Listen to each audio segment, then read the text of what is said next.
Hello there, my bunch of absolute corkers. How are you this week? It's been a weird one. In London, it was chilly. I was all ready for autumn. I've just recorded my autumn transitional video. And then it suddenly got really hot again, and I was back in flip-flops for a few days.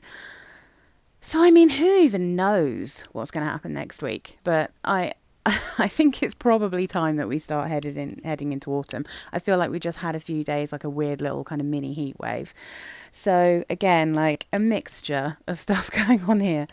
It was cool enough for me to break back into some of my more musky stuff. So I wore Falling in Love by a Philosophy. I've got this cool Christmas edition. So it's this really awesome iridescent version. But obviously a bit of a nightmare under these lights. So Falling in Love is just basically for me like a very sweet, sugary blackberry musk. You can get this for such a bargain in the UK, and it's just so utterly yummy. I just love this one. I think it's really, really good. The notes are, I mean, they're pretty simple. It's blackberry, vanilla, musk, jasmine, lily of the valley. And yeah, I mean, I don't really smell florals in this. To me, it's mainly blackberry, vanilla and musk. That's pretty much what I get. This is a 120ml bottle, and I actually have a dent in it, as you can see. So I do wear this one a lot. And when I wear it, I spray loads on, because this lasts forever on clothes. It lasts quite well on skin, but it's light. It's definitely light, and I feel like there's something about this one where I get slightly anosmic to it, because like if I were to take off my robe or something when I might have this on, and then put it back on, I'll like really, really notice it, but I might not notice it so much just if I keep that on all day. So yeah, I say robe because I quite often like this like as a around the house kind of smell. It's so lush. Oh yes, so I forgot to get the bottle out, but anyway, I had a big partial bottle of Truth that I got on eBay, and when I reviewed that one, I did say I wasn't sure if it was a little bit off, because it had like a really weird peppery, a strange kind of very peppery smell to it, which wasn't really explained in the notes. So when I saw this little 30ml bottle on Direct Cosmetics, it was like a tenner, I think, because it was damaged box, but it wasn't opened, it hadn't been sprayed. So I thought I'm going to try Truth again, and yeah, that bottle I had, that's off. I'm going to chuck that bottle away because I'm not going to sell an off bottle of perfume. Oh no, it's got my fingerprints all over it. So this is the little bottle of Truth, a little bottle of Truth. Yeah, this is how it's supposed to smell. Like, it doesn't have that peppery quality, but it has all the underlying things that I could smell in the one that had gone off. Much better, obviously. This has so many notes because it's an old perfume. They often seem to have a ton of notes. I don't know how many I'm getting on here today, so I'm just going to move them right along. So, Truth by Calvin Klein. This one, I'm just going to say it.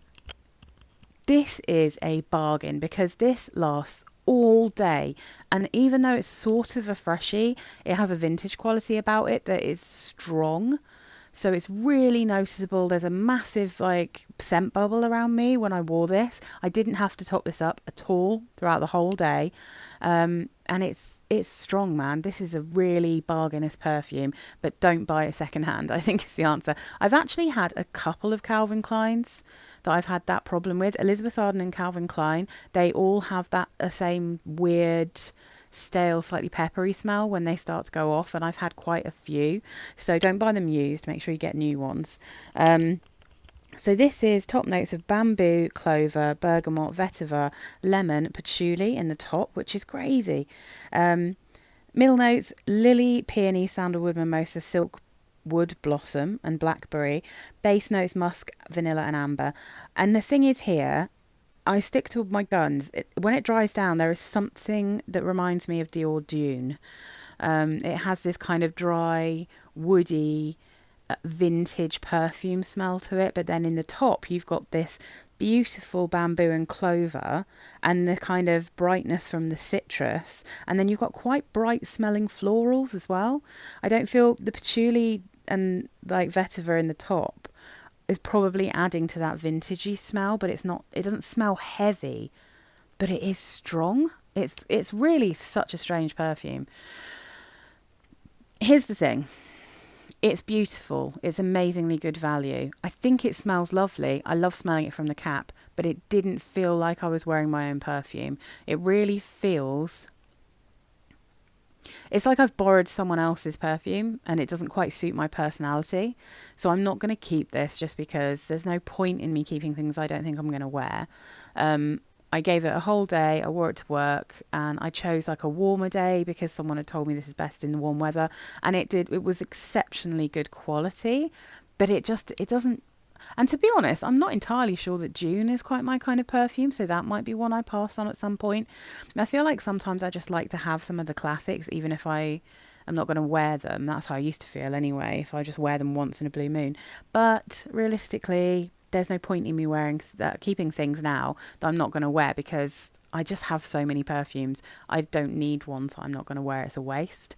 So yeah, definitely amazing perfume if you like slightly vintage leaning things but you want a freshie. If you don't like normal freshies that are like aquatic or really too citrusy or whatever, this is a super interesting freshie. It's like an old school freshie. So yeah, I mean, like I said, amazing quality, but just not my kind of thing. All right, what else have I got in here? Oh, can I fit that one on? Yeah, I reckon. I'm going to see how many I can fit on this top bit. So, on one of the hot days, see, this one is a freshie where I smell it and I can't get enough. So these are the kind of things I need to keep in my collection and not keep the ones I won't wear. So this is Elizabeth Arden green tea. This is my small bottle. I've got a big one as well, but just for the sake of fitting things in. I love green tea. I don't need to say much about it. It just smells like the most beautiful and comforting spa you've ever been to. It's just absolutely glorious. I love green tea. And I will continue talking about it forever because I think it's amazing. So, lemon, bergamot, mint, orange peel and rhubarb in the top. Jasmine, musk, oak moss, fennel, carnation, white amber in the mid. Green tea, jasmine, musk, oak moss, celery seeds, caraway, cloves and amber in the base. But I mean, it just smells like green tea. It smells herbaceous. It's fresh. It's a bit citrusy, but it's not crazy citrusy. It's not too sharp, not too sweet. Perfect. It's just absolute perfection. Genuinely, I think Francis Kirk de Jeanne's best ever perfume. Loads of people would say Baccarat Rouge, but, you know, I like that profile, but I don't like actual Baccarat Rouge because it smells like chemicals to me. But, like, this, not chemicals. This is absolutely perfect. I love it. And another one that I love, and I'm wearing it more often just because I'm not hoarding it anymore. If I love it, I'm using it. So this is Valentino Donna. If you can't get hold of this, which you probably can't, I mean, it is worth looking because I got my backup on eBay and it actually was cheaper than like buying, for instance, a new bottle of Burberry Goddess. So worth keeping an eye out if you want it, if you need it.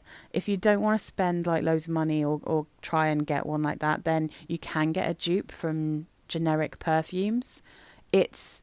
Having compared them next to each other, it's definitely not identical. It's definitely not quite as natural and beautiful, but it is the closest thing I've smelt to smelling like Donna Acqua. But this was interesting because I was looking at Fragrantica, I know don't have exactly the right notes because when I had a carded sample of this, it had like a slightly different set of notes on there. So I went and had a look online at some other perfume databases. And two of them had the same set of notes. And I think this is probably bang on the money. So this is iced pear in the top, rice, green almond. So I think they call it like a frosted. Is it iced pear or like frosted pear? And green almond. But rice, I mean, that's a new one to me. Maybe explains why there's something so magical about this. Mid notes, frangipani. That's actually a frangipani rose accord. So it's like a pink frangipani, which I think is that the same as like plumera? Anyway, jasmine, sambac and hawthorn. Base, roasted tonka bean, benzoin and sandalwood. It's just it's one of the most beautiful sweet perfumes I've ever smelled in my life. So it's a genuine tragedy that it's so hard to get, but I do love it. And yeah, it's just really good. I love pear perfumes. There's no point in me talking much more about it. Okay, I wore this one. I'm afraid this is also really hard to get, but I do have a suggestion. This is from Brocard, and this is their Sense of Nature tomato leaf and blackcurrant. This used to be my signature scent, which is why I've been through so many bottles of this. You can't get this anymore. Well, you can if you are in Russia, but because this is a Russian brand, you can't buy Brocard in the UK anymore, or in America, or probably anywhere outside of Russia right now. So hopefully it's not going to destroy their business, but anyway, yeah, it's still sanctioned. So beautiful, fresh, musky, green, aromatic, fruity, everything in the world that is delicious. I love this. It's just perfect for me for like hot weather, and I just love it. It's really actually quite musky, and it's not a billion miles away from the kind of green tea style of perfume. But yeah, so I've got a backup of this still. I've got a partial bottle at work. I've got a partial bottle that I've finished, that I've got the bottle still, and I'm working my way through this one. So my suggestion, if you can't get hold of this, which you probably can't, is L'Occitane Herbae. That's the closest thing to this, and also the closest thing to La Belle Storici, which is my original first ever proper signature perfume that I had. So I just love perfumes that smell like this. I'm probably actually going to end up decluttering Herbae, because whenever I smell that one, I'm always just like, well, this is kind of my absolute favourite version of that smell. I also have the blackcurrant and mint version of this, which smells quite similar too. So I might end up passing on both of those, because I'm just going to stick to this. But this is tomato leaf, blackcurrant, thyme, mint, musk, orange and jasmine, and it's just lush. It's so lovely. It's such a beautiful, easy to wear perfume. Not the longest lasting, but you know, I'm happy to respray it because it's such a beautiful fresh one. Probably about the same as, you know, green tea, same kind of thing. Oh yeah, lovely. Space Girl. That's the next one. I wore that, I think, at the weekend when it was a little bit chilly, and I just wanted something cozy, pretty, sweet. So this is grapefruit, almond and bergamot. And I mean, to me, it smells like Lush.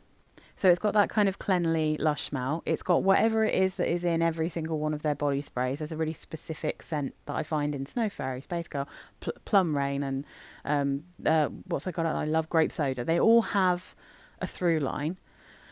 But this one kind of almost smells a bit gourmand to me. It smells citrusy, slightly cakey, because it's got grapefruit, almond and bergamot in it. And there's something about that creamy sweet almond note that gives this a slightly cakey smell. So almost, if you can imagine, like a yummy almondy sponge cake with like a drizzle of sugary grapefruit without the bitterness, you know, no pith or peel, and then dotted with blueberries or something like that. That's kind of the vibe that this gives me. It's absolutely delicious, really easy to wear. One of the safest blind buys probably from Lush at the moment, I would say. Surely they need to make this permanent. It's mad that this is limited edition. I don't know. Especially, I hope you saw my Lush video, but after smelling all the new Lush ones, it is nice that so many of them are really interesting, but I do find it confusing sometimes that like some of their far more challenging perfumes are made permanent in the more affordable collection. Some of the easiest kind of reaches that are really special, like Hungarian Fronds, are in the really expensive collection, which might not be permanent. And then these, which are just so wearable and fun, are limited edition. Like, it just really confuses me. Because Mr. Wallet's really fun. I don't know if that's limited edition, but that's way less wearable than this. Like, I don't know. Anyway, it baffles me sometimes, the things Lush does. Okay. So then another one of my old signature scents. This was a briefer signature scent because I really started getting into perfumes. But yeah, so this is sometimes still available now, and it's one of my absolute favourites. Boum Green Tea Cherry Blossom. Another hot day, I didn't know what to wear. That's such an easy reach for me. It's just perfect and gorgeous. Has that same kind of tone as green tea, but it's fruitier, it's more floral. So this is tea, lemon and pear in the top. You smell every single one of the notes listed here. You can totally pick out, you can smell. Cherry blossom, blackcurrant and rose in the mid, and then the base notes are peach and musk. And it's not a sickeningly sweet peach. It's a juicy, watery, fresh peach. It's just so delicious, and if you can get hold of it. Someone told me in my comments that she had found this green tea cherry blossom and she loves it, and that's the thing, like, I feel like if you get it, you're gonna love it. It's so beautiful. So I hope you can still find it. An absolute bargain. I think that one cost me like maybe £7 or something. Okay. And then Lucia from Tocca. I wore this bad boy because I've got this massive bottle of it because I got it from eBay. So, I mean, normally probably with this I would have gone for a 50ml if I was buying it, because you could get them for like maybe 50 if you got it in a sale. Look, I think it was Look Incredible that I got a Tocca from. They've often got them on special. But anyway, so I got this one on eBay for a really good price, and it's massive, but it's, to me, quite a summery scent. I mean, I do think you could wear this at any time of year, but because it's got that slight, what's it called, like slight Killian Moonlight in Heavens profile, it's got a little bit of that profile. It just feels quite summery to me, quite warm weather, so I wanted to wear it again before it gets cold. This is C notes, lemon, mandarin orange and grapefruit in the top. Mid notes of fig, fig tree, geranium and rosewater. Base notes, fig tree, cedarwood, tobacco and vetiver. Sounds like this might lean a bit masculine, but it's not. It's super unisex. It's quite tangy and a bit green when you first spray it, but the more it dries down, the more you start getting this lovely kind of gentle, sweet, almost creaminess going on here. It doesn't mention like musk or vanilla or tonka or any of the things that might kind of sweeten it up or make it feel a bit more kind of creamy and skin-like, but somehow it does go through that, and it's so pretty. One of the nicest gentle tobaccos I've smelt. And this is kind of, when I gave my husband, which he wears all the time because he knows I love it and he smells so good in it, CK1 Gold. That one had too much vetiver in it, but that was a beautiful fig perfume that's just so pretty. I gave that one to him because it lent just a bit too masculine on me. And I gave that to him because I got this one and I was like, oh, this is my fig perfume. This is the fig perfume for me. So yeah, beautiful. Love it. Highly recommend that one. I just also think it's nicer than Moonlight in Heaven, and I think people might think I'm insane, but again, I find Killian to be quite synthetic smelling. They smell a bit aromachenically to me. And Tocca, I've never had that with any of the Toccas that I've smelt. Okay, then, oh yeah, I tried to wear this one. It didn't go too well, but I think I need to try this again in cold weather because this one is strong. Yeah, it's really strong. So this is the Lush one I got called No Way to Say Goodbye. And No Way to Say Goodbye is blackcurrant, but actually on skin there's a lot of benzoin in this. So it's... I mean, I guess you could say it's maybe slightly autumnal smelling once you get it on your skin. But it's blackcurrant, benzoin, litsea, cubea and rose. And it gave me a bit of a headache, to be honest. So I'm hoping that's just because I chose to wear it on a day that was too warm or I wasn't in the right mood. And sometimes I feel like litsea, cubea does like bother me. Benzoin I normally quite like. But again, most of my benzoiny perfumes I wear in cold weather. So I'm going to test this one out again in cold weather. Because it starts off with a very sugary, sweet, kind of smells like Ribena blackcurrant. Super fun, got that comforter feel. And then it gets much more grown up than the comforter. It starts to smell more like a kind of benzoiny rose perfume. And you start to get a little bit more of a classic old school Lush smell. I think... I don't know if I said it in the video. I don't know if I'd really realised at that point. But it reminds me of Amelie May, which is the raspberry perfume from Lush that they used to make. Lots of people really like that one, but that was definitely headache inducing for me. I think that might have been raspberry and rose. So I feel like this might be a blackcurranty version of that. And I feel like the blackcurrant works better for me, but I have to see how I get on with the rest of the notes when it dries down, because yeah, it was a bit headachy for me. It was so intense. It's a £20 perfume and it is so strong and it lasted forever. So I was like, okay, that I'm going to have to try that in cold weather, because in warm weather, it was totally overwhelming for me. So we'll give that one another go. All right. I've got a tiny baby empty. I'm just shaking it. Yeah, there's no liquid left in this one. This is the one I take to work with me, but I've got a bigger bottle that I actually use. Katy Perry's Indi. I am so happy to be wearing it again. I couldn't wait. I love this perfume. It's one of my absolute favourites. Super easy reach. Also, people say it doesn't last, but I'm pretty sure people go anosmic to this, because I'll tell you what, if you get this anywhere near your clothes, it will last for months. Like months.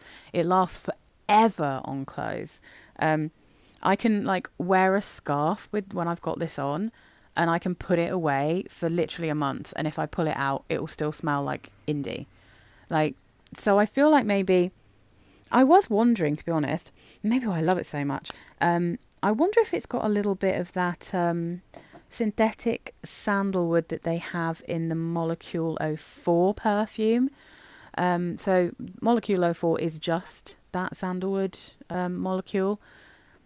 I can't remember what it's called. It begins with a V, but that one, I go completely anosmic to it. I can smell it really clearly on other people, and it lasts forever. If my husband sprays that, because I gave him a bottle of it because I like how it smells. If he sprays that anywhere in his room, even just from the top of that perfume bottle, I will smell that again for months, and his room will smell for months. Anything he's wearing will smell like it. But I can't smell it on myself. I can't smell it on my own skin. So I wonder if maybe this has some of that. It doesn't list anything to do with sandalwood, but it smells so much like Santal Blanc from Van Cleef & Arpels, which is a super expensive perfume. It smells so much like it to me.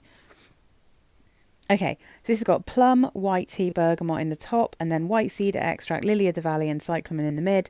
Then it's got musk, white musk, black musk, Egyptian musk, island musk, tonka bean, and amber in the base. A lot of musk. So again, I think it's really easy to go anosmic to musk. So probably what happens, I think this smells like coconut cream out of the fridge with delicious roasted tonka bean. The tea, that I do get a sense for the feeling of tea, even if I wouldn't be like, oh, tea. It's probably one of the reasons that I love it so much.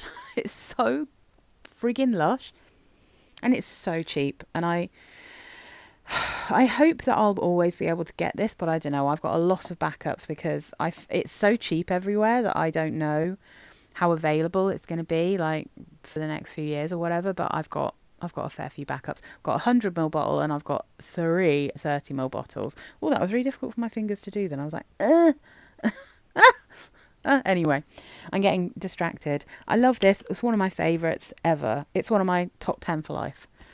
So I had to rush through this because I need to try and get this uploaded to YouTube pretty quickly today because I've got a busy day. And I am going to sign off and say thank you so much for watching my videos. I do believe that my autumn transition is coming up this week. And then the week after that, I've got some the new samples that I sniffed when I was up in Cambridgeshire with my husband.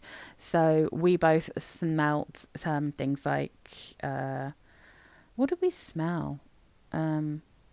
I can't, do you know what? I can't even remember, but there were a bunch of new ones that I bought from all over the place. So I've got a bunch of samples and that'll be the week after. So anyway, I hope you enjoyed this. If you like my videos, please do subscribe. Tell me what you've been wearing. Tell me if you've got any of these, and have a beautiful week, guys. Bye.